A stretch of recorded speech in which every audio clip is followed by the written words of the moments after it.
Welcome to Kalpavriksha academy KBR school. ఇవాళ క్లాస్లో మనం నేర్చుకోబోయేది నోబెల్ ప్రైజ్ ఇన్ మెడిసిన్ 2024కి సంబంధించిన డీటెయిల్స్. ఎవరు ఎంపికయ్యారు? Gary Ruvkun, Victor Ambros. జన్యు పదార్థంలోని చిన్నపాటి తునకలైన మైక్రో ఆర్ఎన్ఏను కనుగొన్న ఈ అమెరికన్ శాస్త్రవేత్తలకు మెడిసిన్లో, వైద్య రంగంలో నోబెల్ ప్రైజ్కు వీరు ఎంపిక అవ్వడం అనేది జరిగింది.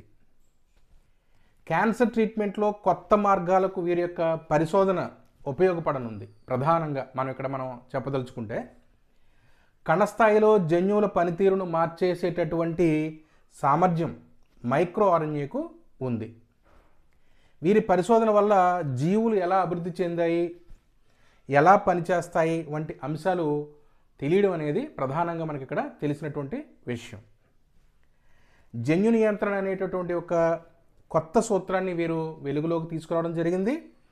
జన్యువులను మైక్రో ఆర్ఎన్ఏ నియంత్రిస్తున్నట్లు కూడా వీరు కనుగొనడం అనేది ప్రధానంగా జరగడం అనేది జరిగింది.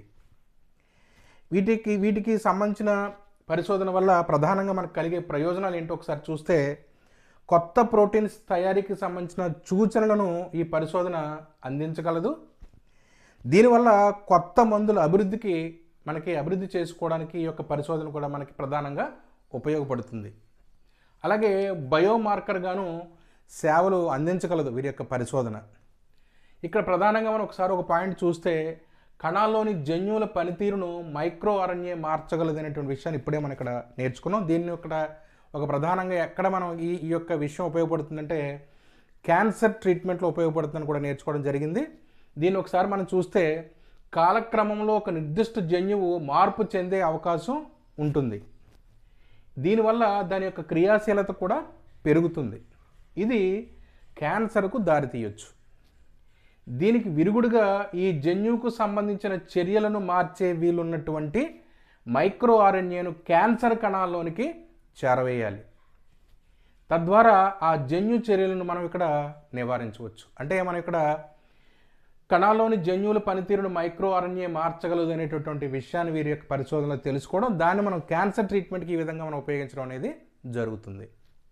అయితే ఇక్కడ ప్రధానంగా మనం ఇక్కడ గమనించవలసిన ఇంకొక విషయం ఏంటంటే, డిసెంబర్ ప్రతి సంవత్సరం కూడా డిసెంబర్ 10వ తారీఖున ఈ యొక్క నోబెల్ పురస్కారాలు ప్రదానం చేయడం అనేది జరుగుతుంది. ఆల్ఫ్రెడ్ నోబెల్ గారి యొక్క జయంతిని పురస్కరించుకుని ప్రతి ఏటా ఈ డేట్ను మనకి ఇవ్వడం అనేది జరుగుతుంది. వైద్య రంగానికి సంబంధించి మెడిసిన్లో ఇప్పటివరకు 227 మంది యొక్క పురస్కారాన్ని అందుకోవడం అనేది జరిగింది. వీరిలో ప్రధానంగా 13 మంది మహిళలు ఉండడం అనేది మనకి విశేషంగా గుర్తుపెట్టుకోవాలి.